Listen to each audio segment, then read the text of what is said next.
Hello, everybody. This is the Restoration Roast podcast. I am Albert Aguilera from the sunny shores of San Diego, the AI-powered restoration boss, and I am with the dry out daddy himself, YouTube legend, Justin Kupo. Justin, how are you today? YouTube legend. You're too kind, Albert. I'm good. I'm, I'm Yeah, I have my coffee as well. heck yeah. I'm, So I'm, I'm stoked cheers. to do this. Cheers. This is the Restoration Yours Roast. is hot though, right? Hot coffee. Mhm. You're not an iced coffee guy. I am an iced coffee guy, but it's the morning. Normally it's super sunny in San Diego, but it's early, so the sun's still barely rising.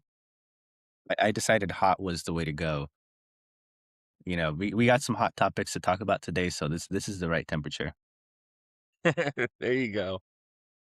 Okay, so we got a handful of things on the docket today. First, I wanted to talk about the recent restoration benchmarking report from CleanFacts, and then I wanted to talk about how it's convention season. Some recent thoughts that I've had around convention topics. I've noticed that there's been a lot of conventions going on recently.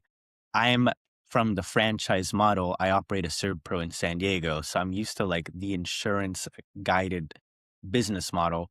But Justin is more independent. He's dry out daddy. He can do what he wants, and I'm curious to see what your perspective is versus what I'm seeing on the field. Okay, so I was just reading. So this is the 2026 Restoration Benchmarking Survey report from Jeff Cross. I was reading this. It just came out earlier this month, and a handful of things that I was seeing. First of all, cash flow scored as a top concern, which is very, very, I think, relatable. And by the way, I was looking at like more info about the consensus of this benchmarking survey. I don't know how many contractors were interviewed. I imagine it's somewhere over a dozen, but I don't imagine that it's several dozen. And maybe I could be wrong.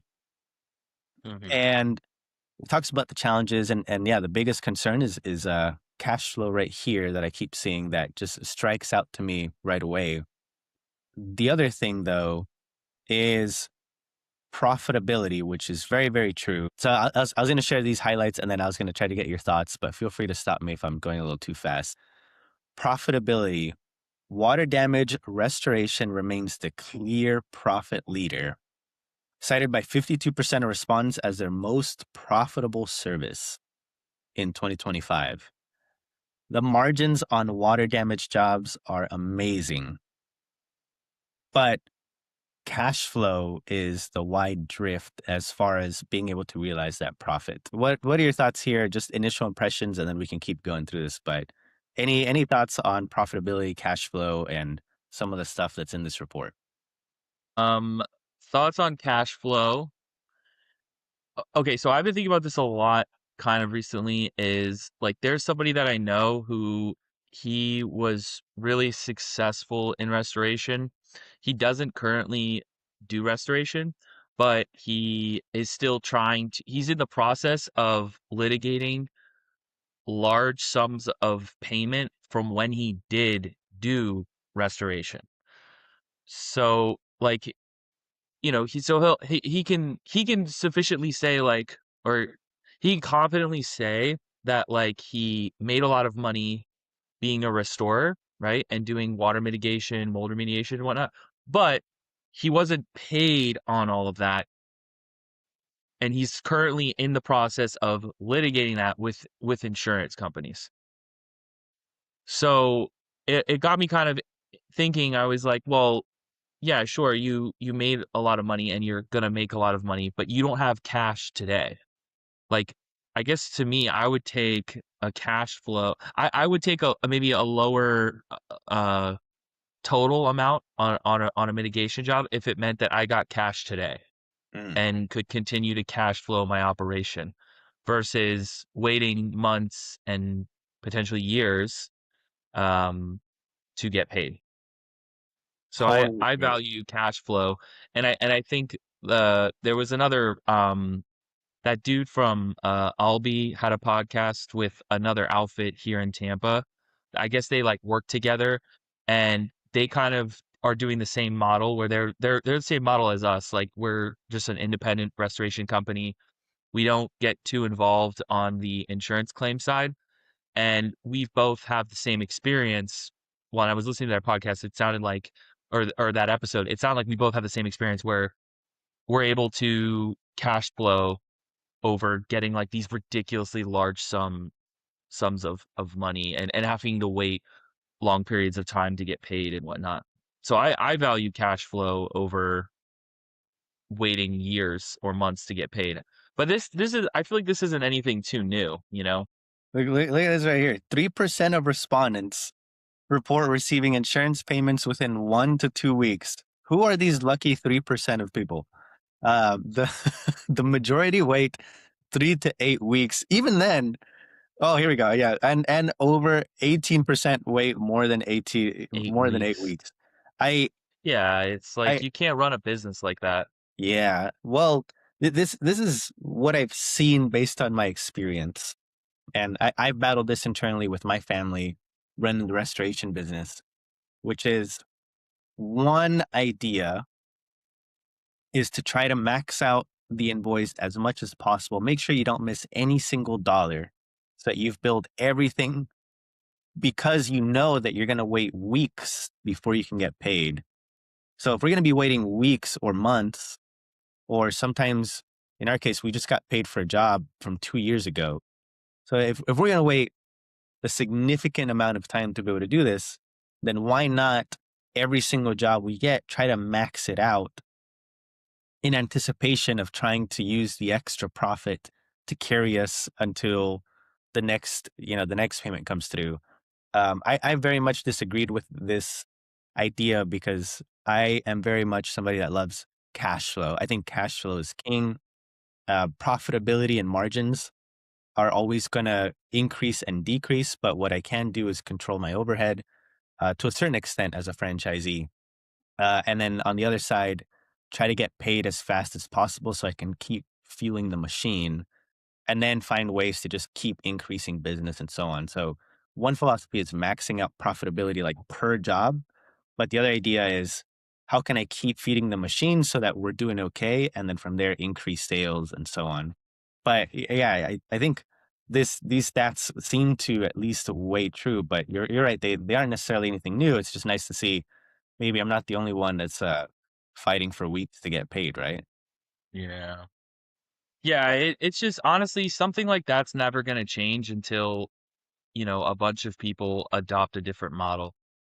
And I just think like a lot of restorers they're set in their ways and I think some people enjoy arguing with like adjusters and they get like it's like a ego thing where some of them like it's weird like because some restoration restorers will act like they're kind of like lawyers in a way, like they throw around all this legal jargon, and it's like, dude, we're not lawyers. Like, I'm just somebody who can come dry out your home, repair the drywall, and get you moving back to your life as quickly as possible. I'm not gonna get hung up arguing with the adjuster. Like these But we insurance are companies, the they industry experts. I can justify no, whatever I need to legally. No, I don't know. We're it's supposed to be crazy, the dude. experts, but No, it, because it then just the homeowner's like, it's like, well, like it's just like you put yourself in this weird position where it's like you ultimately we don't have the power. Like we don't have the say really. We could say like, oh yeah, that's Cat 3. Look, but it's like it's up to the insurance and the adjuster. And like my thing is like just let the customer deal with it because they're on the policy. They have more fighting power than we do ultimately. Like if we're not happy with the insurance company, they're just gonna be like, okay.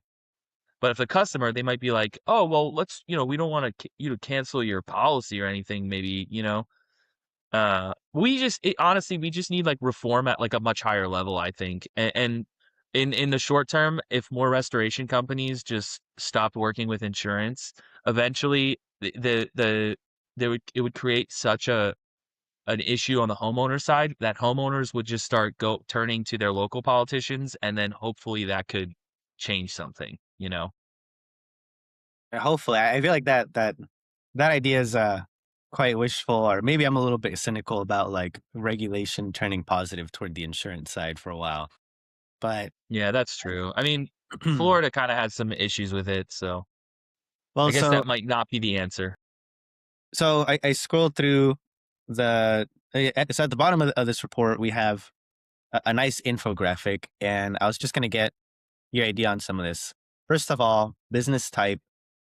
S corporation seems to be the majority dominant player, along with LLC. But LLC, you can go either way. What do you have going for Dry Out Daddy? We are an LLC, but we are switching to an S corp. Okay, okay, got it. I was of the opinion. I was thinking that C corp is a lot better in this industry. At least my take, because as an S corp, you're going to be taxed on, right? You're on your profit. The challenge is like a lot of that profit gets stuck in the receivables. So for many years, as a service-based business owner, that tax feels like I'm being taxed on something that it hasn't actually gone in my pocket. Maybe I could be wrong though, because I have eaten well, lived okay, and so on. But until it goes from my accounts receivable into my pocket, it doesn't always feel right. But maybe just because I'm running things on a cash basis. But I don't know, I could be wrong. Um, any thoughts there on like how are you handling things? Um, well, to be honest with you, I let the tax guy do his thing. Okay, And the bookkeeper do their thing. I mean, I don't know. I like to focus on the sales and marketing and making sure my customers are happy. And as long as there's money in the account to reinvest in the business, I don't get involved too much in the whole tax structure of the business. okay, that makes sense. 28% participate in a TPA program. We participate in just about all of them. And we find that they're very, very similar to the one set up from our corporate office, meaning, yeah, there's certain requirements, there's pricing that we have to abide by, guidelines, and things like that.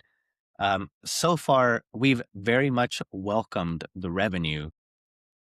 Can I say it's the most profitable revenue? I don't know, because what's different is that instead of paying my corporate office just the royalty. Now we're paying my corporate office the royalty plus the TPA program's cost to be able to be a part of it. But I can say that as somebody that loves volume, um, I have very much enjoyed participating in TPA programs uh, from the standpoint of getting as much revenue as we can in the machine. But you're not in any TPA program, right? No, I looked into it. I think I was talking to Contractor Connection for a little bit. Um, and then somebody locally reached out to me and he kind of gave me the rundown on TPAs. He was very successful running an outfit here, and he's transitioning out of the mitigation aspect of restoration. And he kind of was like, I mean, he gave me the whole rundown, and just in terms of like the amount of people and energy and time it takes to close a TPA job out. And I was just kind of like, "Oh, wow. I don't think I'm in a position yet to get involved in TPA." And then furthermore, I even thought about it. I was like, "I don't even know if I really wanna be on TPA at all," you know? Too.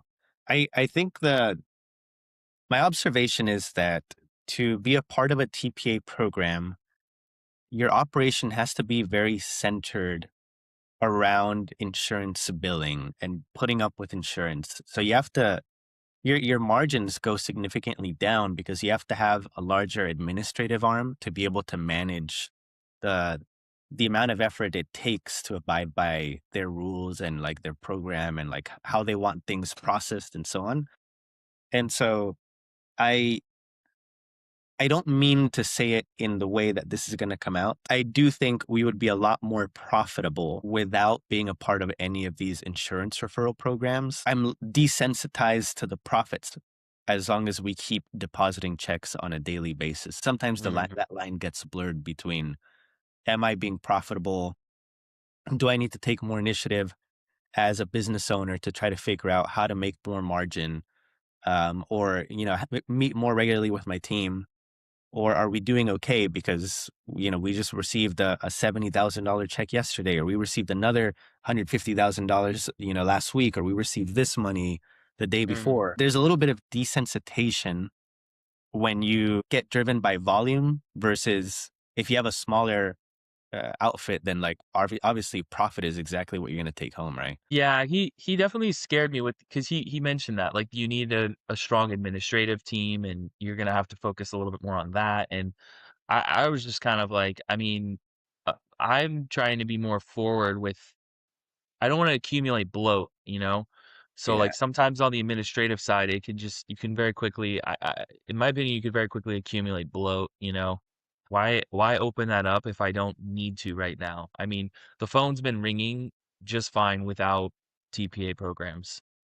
Worst case, I can always add it later if I need to. I'm not the only one though. Like there's I mean, Florida I think is just I mean, there's a couple of other outfits here locally that aren't really they're not on any TPA programs and they I mean, they work with insurance like kind of like we do. Like we'll hire an estimator, a remote estimator to like do stuff, but that's kind of it. That's the extent. We give the estimate to the homeowner and they send it to their insurance. But we're not like inserting ourselves in the process. And my understanding, they all a lot of other these other outfits locally, they have the same experience as we do. Like their phones are ringing and they're making money and they're just kind of like why get involved with them? You know, if it's just going to be an administrative headache. Yeah, very true. Very true. Okay, next one, which I thought was interesting, was franchise anyone. 75% of respondents said no, 25% said yes. So I have an interesting thought about this. So about maybe it was like 2 months ago, I was trying to work on a blog post, and I started doing research. I reached out to about 10 other restoration friends that are a mix of independents and franchisees. And an observation that I made, and I still want to verify this a lot more thoroughly, like clean facts, this is an initial observation that I made, is that most people that are a franchise feel like they they enjoyed being a part of a franchise program within their first few years, but very quickly after they get a grasp of proper training and a feel of how to run in this industry, unless they receive massive success, they aren't super satisfied with the franchise program. As long as there's not enough leads coming in, if the franchise program really does provide a solid funnel of volume, then it seems like the people that I asked were a little bit happy. But again, this is just more of me asking peers rather than an actual verified clean facts report, right? I think I did ask you about, or maybe I've just probed from you about what it's like to be independent versus a franchise, or maybe we had that conversation. But I imagine the freedom that you have is a lot different than the restriction environment that I have. But I don't know. What are your thoughts on that part? Yeah, I would say absolutely. The thing I could see why people would be dissatisfied with a franchise because, you know, buying the franchise itself is a business in and of its own, you know? So if the franchise overpromises you this work and you're in the honeymoon phase and you're just getting started and they're sending you a few leads here and there, but ultimately as the years go on, the honeymoon phase kind of dies, they switch marketing teams because a lot of these franchise they have third party marketing teams that they use and they try to give every franchisee some love in terms of work, right? But if something happens and they can't give every single franchisee love and you bought into it, you're still responsible to get your own jobs. I think it's like anything. These organizations change and people leave and come and go. And there's good years with the franchises in terms of marketing, and then there's bad years. On top of that, you have a franchise fee that you probably have to pay. And then if you're not getting that much work and you have you'd be like, dude, what the heck? Like I signed up, you guys promised me all this stuff, and now I'm not getting any of it, or I'm getting a quarter of what you originally promised me. Never liked franchises for that because it gave you a reason to put the blame on somebody else. Be like, oh, well, corporate, they take X amount and they promised me 3 leads a month and I only got 2 last month. So, you know what I mean? Like when in reality, like if you're an independent, it's like you don't have that like that's not in the back of your mind, like, oh, well, corporate might send me something. Like you have to kind of drum up work a little bit more aggressively because you don't have that. And the other thing too is like I don't have like a royalty fee. I can if I want to change the branding today, I can change it today. Um, Yeah. whereas, on the other side, you have approvals. I mean, I've heard some of these guys, they have to get approval from corporate to make like a website change. I mean, that's crazy, especially if you're trying to like drum up work locally and like like if corporate drops the ball, right, on sending you jobs and you're like, well, I gotta run my business here. Like I can't, I gotta pay you guys for the licensing fee and all this stuff and my employees. I gotta make some website updates. I gotta update my Google business profile. Like I gotta do these things. And if you have to get approval from corporate, it's like it's a slow process. I feel like running a business, you can't afford to be slow in some of these actions. You have to take action today to see an ROI. I come from the Serve Pro world. We have very much enjoyed the volume that has come from Serve Pro. However, if we were to only rely on what the corporate office gives us, our volume definitely would not be where it's at. It, we can't we can't rely on the silver spoon to feed us constantly. We have to hunt for our food. When you're independent, that realization is instilled in you from the beginning. When you sign on as a franchisee, that line is blurred a little bit because there's an expectation of that lead inflow. If you're a real entrepreneur that wants to succeed and grow, you're definitely not going to rely on your corporate office. You're going to do everything you can. You're going to hunt for your food. You're going to try to grow as much as you can and find every opportunity for marketing and for volume. I can say that at times when our field clients haven't sent us work, the volume that we get from corporate is a nice appetizer. Sometimes it's a really big loss, but usually it's something that just it keeps us full, right? But definitely chasing for our food is the right step. Then looking at annual restoration gross volume, the majority is stuck in the 1 to 3 million range. I think when you start seeing like some solid volume is when you start kind of jumping over here. So just cool thoughts on restoration volume. I mean, this report's really solid. Restoration gross profit margin less than 20%. Most people more than 50%. Well, actually, this is the most right here, more than 50% margin. Wow, that's interesting. Oh, gross profit. I was saying this is net profit. Okay, gross profit. Yeah, more than 50%. That makes sense because your cost of the service is just, labor and any materials. It's once you get into the actual net profit and then on top of that, waiting for cash flow and so on, that things become a concern in I think the restoration business. But even then, I think this varies widely depending on if you're independent or if you have an insurance centered operation because when you really have that heavy admin arm, that's when your margins just really start going down. I think majority of insurance centered operations on that are residential are somewhere less than 20% overall in net profit is what I've seen because just heavy admin burden. They have to have the largest insurance policies. You have to have a large warehouse space and so on.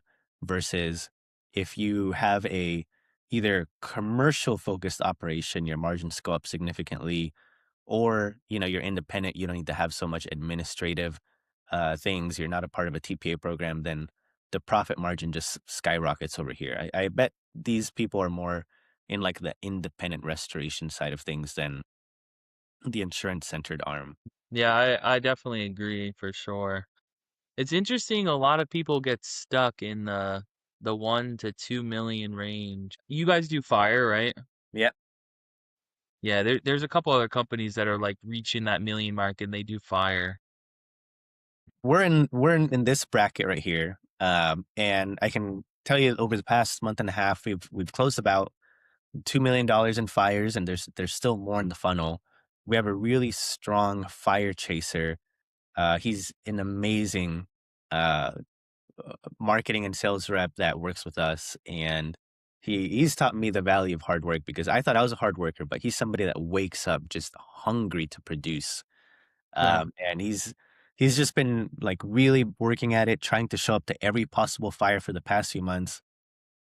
And over the past, yeah, I'd say like month and a half, we've closed about $2 million in business of things that he's had in the funnel, whether it's a new fire or a fire that he got like maybe a few months back that we were bidding with the HOA. We were, one amongst three or four other bidders and so on. But yeah, this year, I mean, it's very easy to see like we're skyrocketing significantly in fire volume. And yeah, it takes chasing to get here. Getting past the 3 million range, probably you're dealing with plenty of insurance workflow around this space. So again, gross annual restoration gross revenue. This is where you can't avoid being an insurance centered operation when you start getting this big. I think I could be wrong. Somebody in the comments hopefully can provide some clarity, but we really start pushing insurance volume through the as the funnel gets bigger. You just can't avoid it. Wow. Yeah, I could see that, honestly. I feel like though you could hang in the 1 to 2 million annually, avoiding insurance for sure. Yeah, yeah, yeah. I think once you start really going down this, it's definitely you're forced to you can't avoid the insurance companies. Hmm. All right, I think that goes over the majority of highlights I wanted to go into. This goes over wages, different ideas. It's a good report. Let's look at the wages though. All right, Oh wow, gosh, 18 an hour, 19. are you starting at 18? What I No, found is 22. yeah, yeah. Most people like as a starting wage.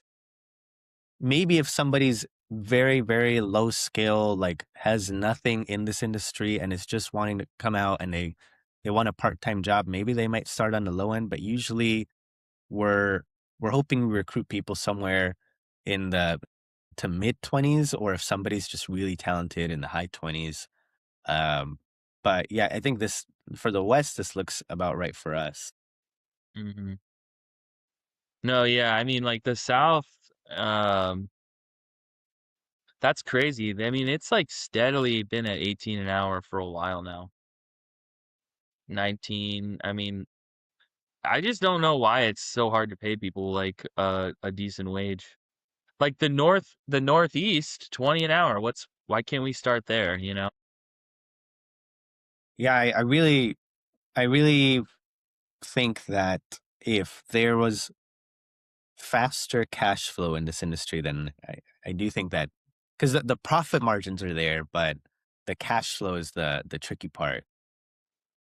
So as cash flow increases in an operation, then being able to just give it back is a very strong thing that's feasible. Yeah.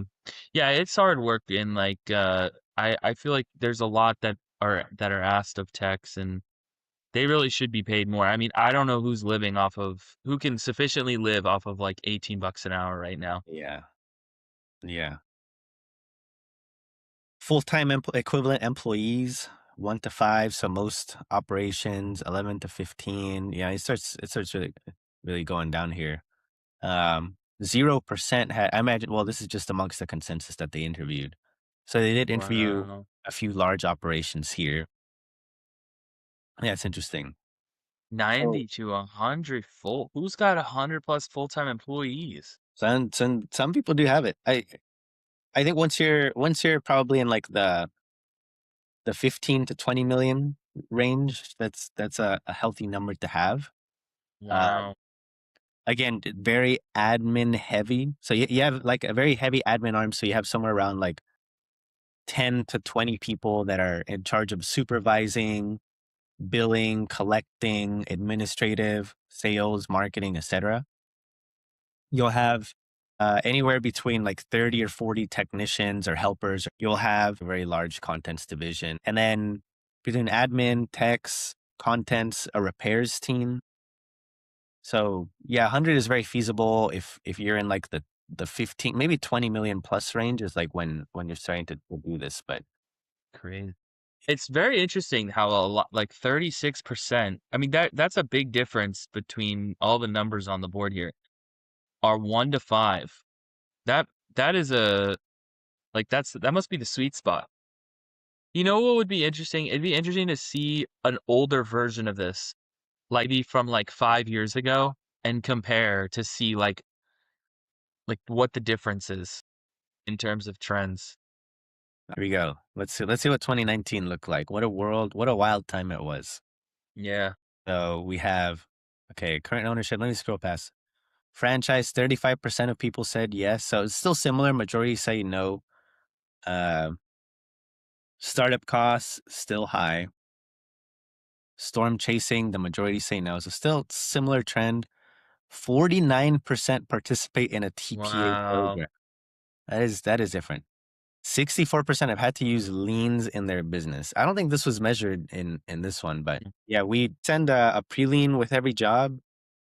Um, warn people about it at the beginning. Oh, if we don't get paid, then you know your house might be a lien, but we're handling with insurance. There should be no issues, right? Oh man. And then Dude, you start out the gate like that? That's crazy, bro.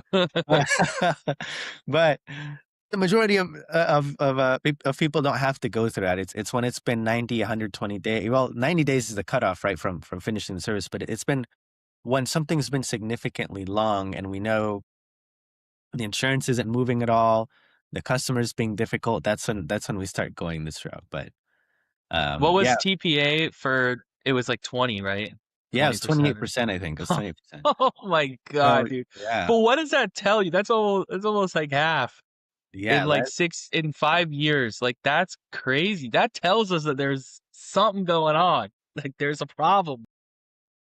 top 5 challenges, recruiting, retaining staff. Okay, yes, staff is solid. Maintaining margins and profitability. Really, that's interesting. Differentiating your company, 64%.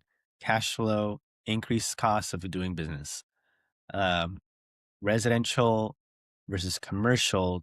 The majority do, yeah, everyone's majority residential, minority commercial. Let's see. Wow, 0% residential, 100% commercial. This got to be the big player right here. Most profitable services, water damage restoration, of course, mold, Mhm. fire, 2%. No, fire is a massive money maker. Coming from somebody that does a lot of fire, right? But that being said, Yeah. it is a long waiting game to get paid. So you're waiting 6 months plus to get paid oftentimes. And even then, like the bills are so high, so the insurance is just constantly driving down your invoice. Sometimes you're even getting paid maybe less than 50% of what you bill. It's crazy. Reconstruction, we have really solid margins on our reconstruction, so this surprising. Dude, We honestly, same. Reconstruction has great margins. I have boundaries on what I do. Like, we won't do like cabinetry repair and stuff like that, or like tie. In terms of drywall, we throw up drywall.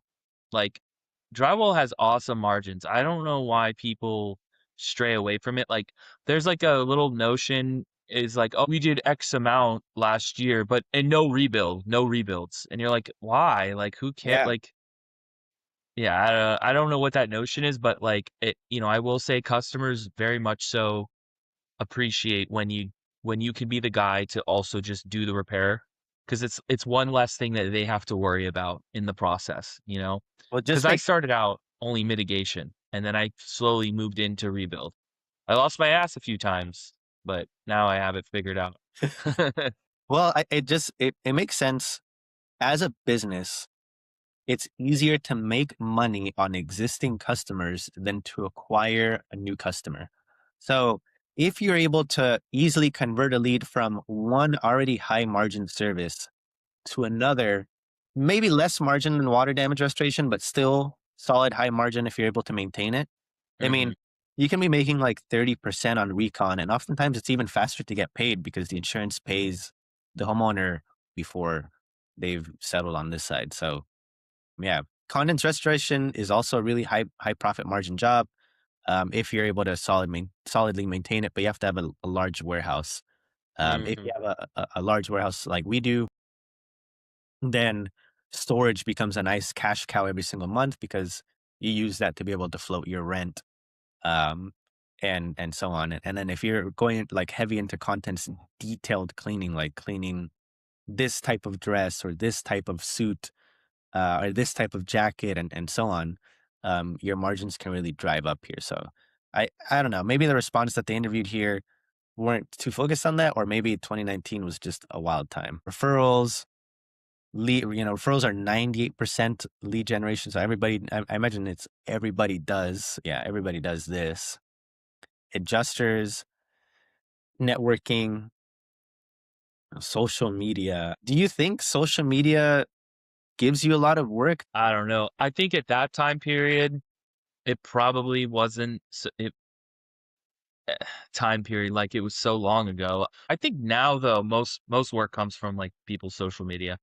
I mean, people just live on that now. And I think too, a lot of people now, they don't necessarily take action. They just watch it and then they just keep scrolling. Unless you have like a special talent, like you're singing at a job site, or you're like one of the workers that's like making a Subway sandwich and you have like a camera. It'd be cool to see that, but if it's like a normal ad, I get restoration ads too, and I scroll past them. I'm being targeted because the algorithm knows I'm in restoration versus like the common homeowner, right?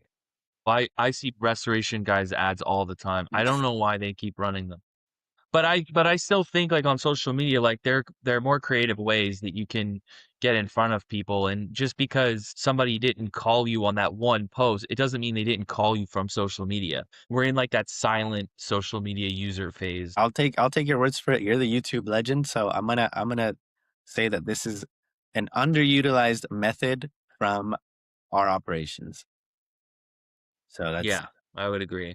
something to keep in mind. Insurance wait time 1 to 2 weeks, 3 to 5 Wow. weeks, 6 to 8 weeks. So we're still nothing's changed here, but it seems like the cash flow was just a little bit Well, faster. it seems like it was a little bit faster though. So what would have increased, what would have changed that?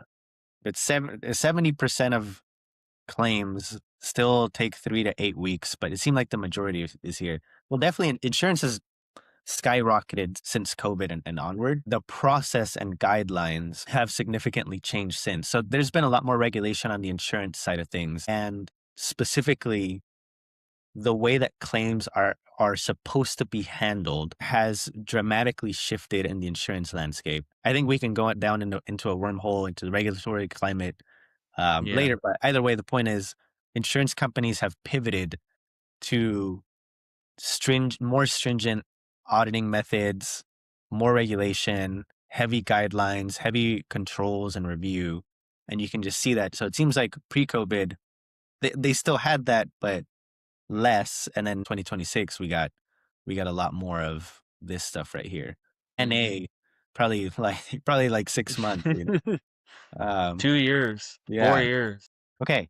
So I have something else on the docket, which is talk about convention time, but I want to take a break from talking about insurance guidelines. Why don't we go into what you wanted to share before, which is a new, a new work tuck, right? Yeah, dude. So I'll share this really quickly.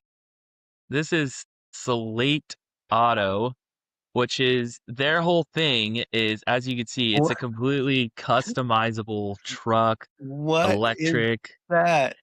This is and electric yes, and it's just under from 25. Is that $25,000. real? How is this real? Dude, I don't know, but I know that I'm probably gonna sit the first round out just to see how everything plays out. I want to like actually drive one, test drive one and stuff. But I like this.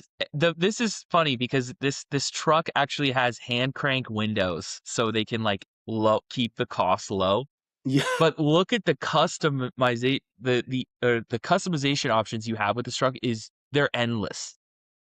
I mean, this thing is awesome, dude. Every little thing is like you can customize on it. Um, no, yeah, So these are cool what, little how do you see trucks. yourself making this a dry out daddy truck? Tell me what you see as a I, Honestly, more as like a guerrilla marketing kind of tactic, getting it wrapped really cool, and just driving it around town, to estimates and maybe like loading in some drywall in it, or maybe some dehues. Um, but like if you go, you could start at a blank slate and it's a basic truck. that's a nice truck. 25,000 for that. That sounds awesome. Essentials for Yeah. 20. This is the I'm guessing the just the bare bones one that you get. Yes, yeah.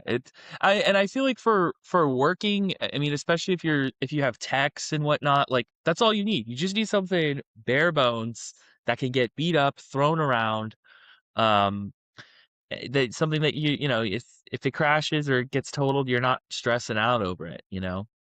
I think that the market for home service providers, uh, they're hungry for something like this. We need Yeah. more like just base model vehicles that we can run to the ground. And there's nothing fancy about them. They're like at a reasonable cost, and you can run your business at good margins with it. You don't have to. You see some of the prices on newer vans, and you're like, dude, that payment would just be like an annoying payment to have. Like yeah, I could make it, but it's just like I don't really want it. I wanna have something a little bit more dingy that I can just kinda beat up and not care about really. Yeah, that's true. Especially if you're buying marketing cars, admin cars, or a truck for your techs to drive. This is so cool. But yeah, and it's electric, so I'm sure you can track it on your phone. The thing is with the electric trucks, I think from a work standpoint, it makes sense because you're only going to like, you're going to your shop and then you're going to a customer's place, back to the shop. You know what I mean? Like I'm not a huge fan of electric personally because it's like if you go across, if you take like a road trip or something, you have to factor in charging and stuff. Whereas, like, if you're for a company, I could see the benefits of electric working. The only con I've heard about this is the battery and stuff like that. I don't know how well it's gonna do. That's why I'm gonna sit out the first round. This is something really cool, I think. It kind of reminds me of the Ford Maverick, which is my understanding it's kind of similar in that price range a little bit. Ready to buy all of them. Um, You can pre-order. I think you can pre-order for like $300. really? Yeah. Yeah, it's because cars are something that we've scaled. I'm a huge fan of electric, but then figuring out how to charge cars daily at our warehouse might be a tricky thing to figure out. I mean, I remember just spending money to wire so that I can charge my car. And we have a charger here for anybody to be able to use, but it's like having two, three, five of these and then making sure that they charge nightly so that they're ready for the next day is going to be a logistical part right now. I don't think everybody can handle that. Yeah. If this was gas, I would be on the pre-order right now, Hmm. honestly. Like if somebody can make a gas truck even a little bit cheaper than 25,000 would be awesome, but um who has like a lot of versions of these is like Japan. Like they have like these mini trucks and people eat them up. There's like a bunch that drive around here, more as like a novelty uh kind of drive, but still, I mean, you could implement something like this and it could be very practical for somebody.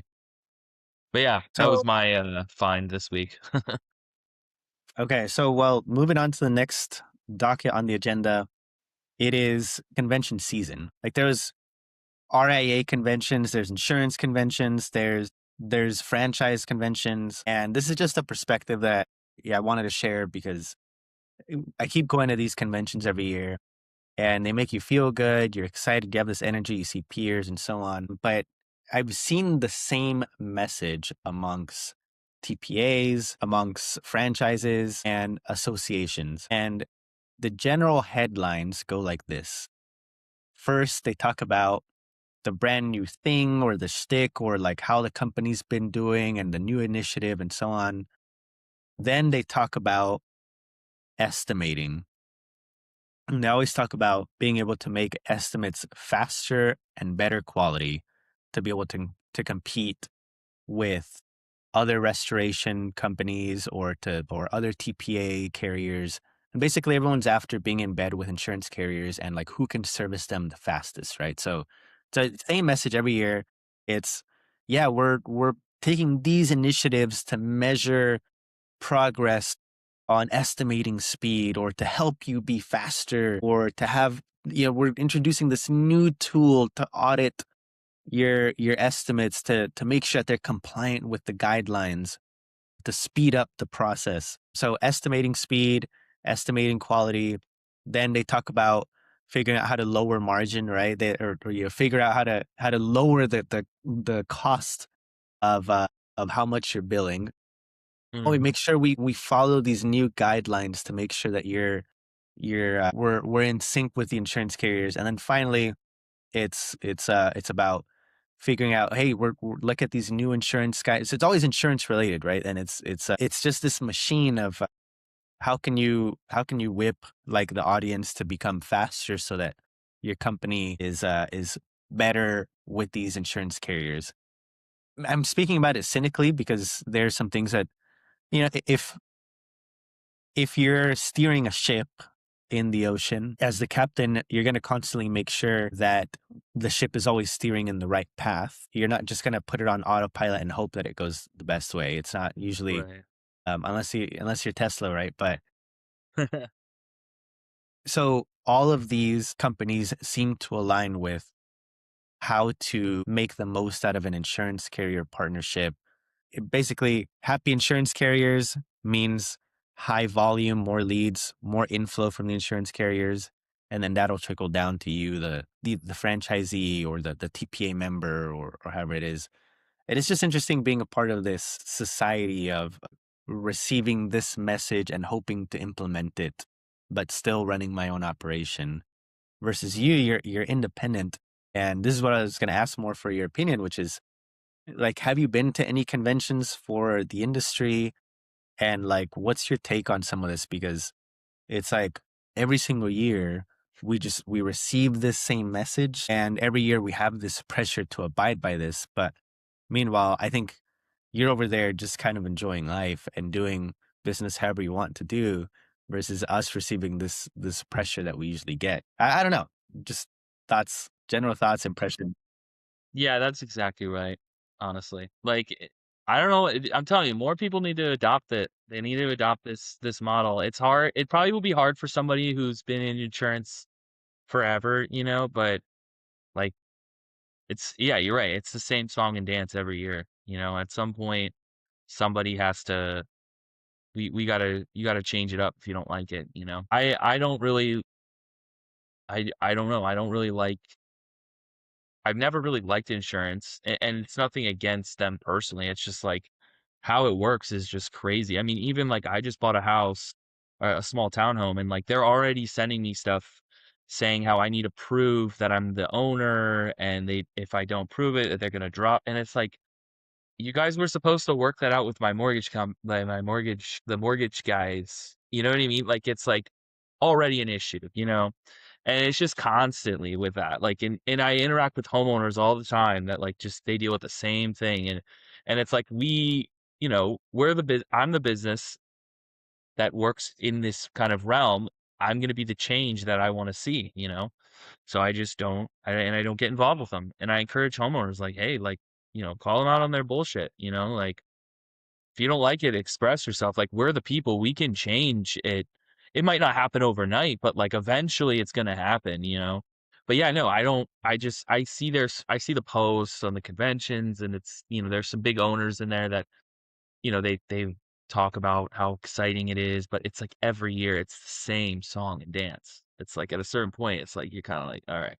But what's your experience when you bill insurance companies, or do you just tell the homeowner you deal with it, pay me, or like tell me more about this independent model? Because me as somebody from the insurance side of restoration have no grasp of this. Usually we wait for approval from the carrier, then we begin our work, and then we settle everything with them.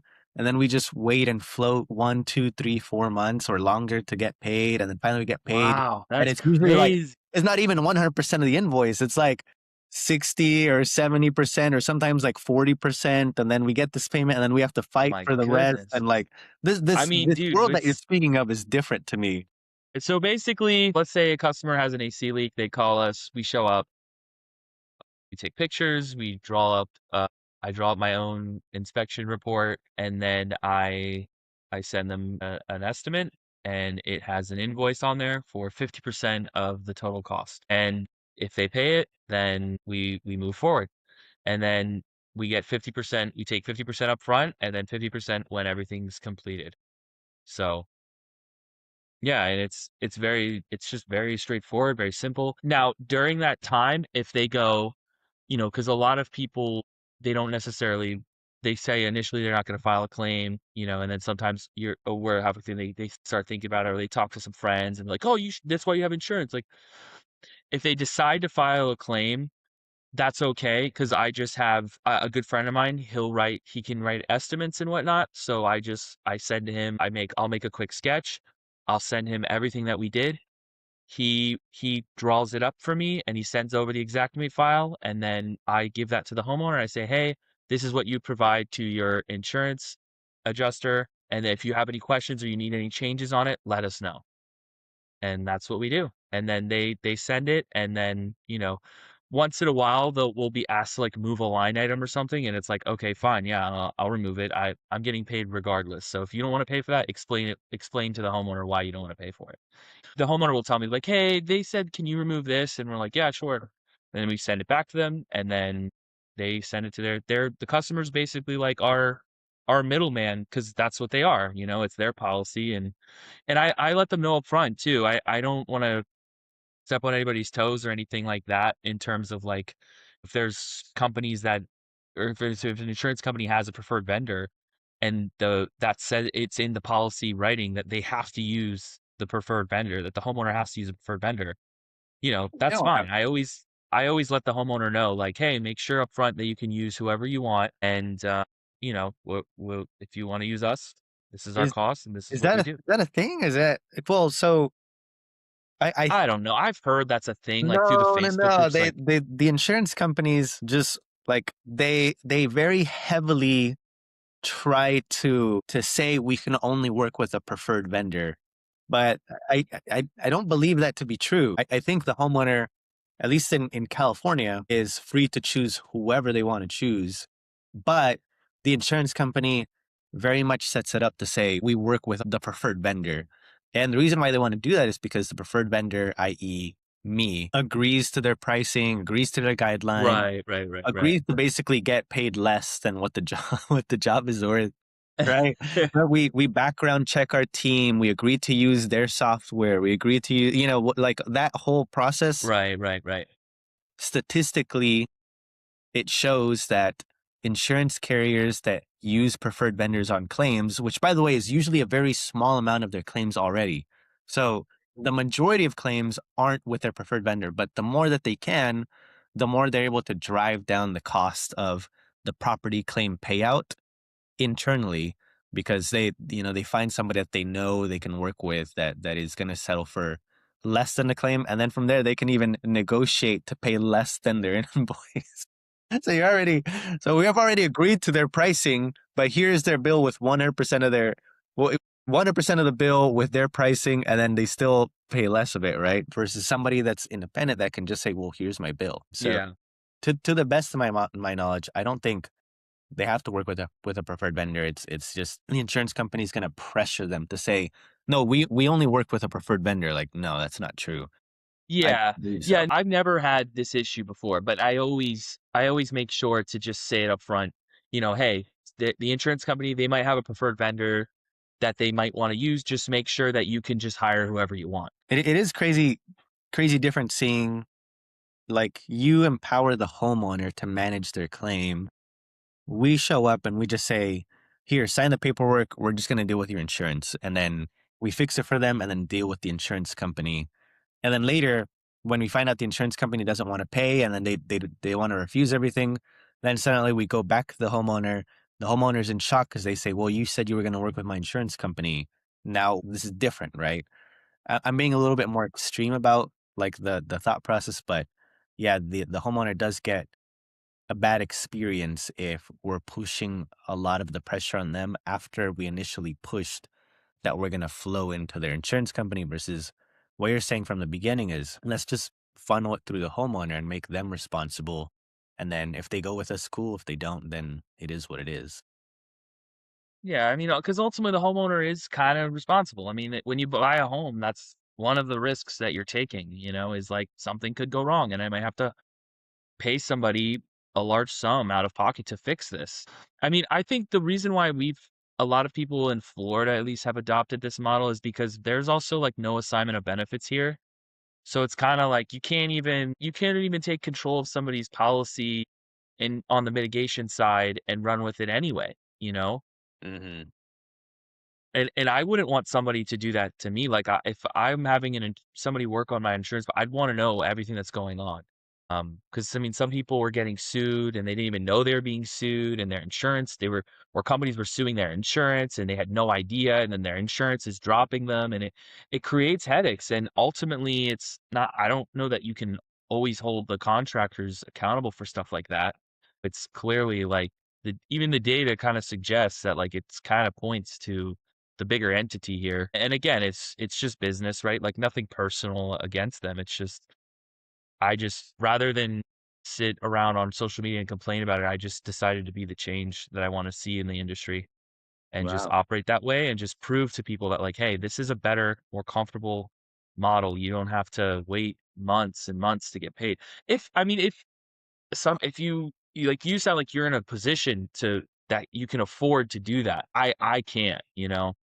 So, and maybe if I was in a position where I could afford to do that, I might maybe be more open to it, but I don't know. It's more fun this I feel like I hear a lot of people's stories and even this other guy locally that, he's kinda transitioning out of Mitt. It just sounds like, it just burns you out eventually. It's just a bunch of it takes the fun out of restoration. There's a bunch of administrative stuff and this is a fun industry, but it wouldn't be a fun industry if I was behind a computer all the time fighting back and forth to get paid. The the amount of times that I've worried about payroll are countless. The amount of times I've been frustrated and Mm, felt like I'm broke, but on paper we're rich, is right. it's very real. And the amount of pressure we've gone through over the years feels like a never ending cycle. Right now, I think we're in a position where we're a lot more okay than we used to be. But I can tell you that the battle to scale has been extremely real. And anybody, especially in the insurance side of things, has likely gone through similar, at least if they're like in the franchise boat. If they're independent, they don't have to pay royalties, they're not part of a TPA program, and they've scaled this high. I imagine they're a lot more profitable than a franchise or TPA focused operations. So any final thoughts, closeouts, things that you've seen on the field, ideas? Not really, but it kinda goes full circle back to where we started the conversation. Yeah, our operations are radically different. So the perspective from you is a breath of fresh air. Yeah, and I don't know that I speak for every independent. I can only speak for just how I'm doing things. Mm, and then I've just heard through the vine how other people do things, and it sounds like we're kind of in the same lane. So that's how change happens eventually. Spoken from the YouTube Gandhi himself, Justin Kupo, the dry out daddy. So, Yes. all right. Well, I think that's it. Thank you so much to everybody watching this for the first episode of the Restoration Roast. I am Albert, and this is Justin right there, and this is yeah, this is the Restoration Pod. So we're excited to get to you the next episode soon. Thank you.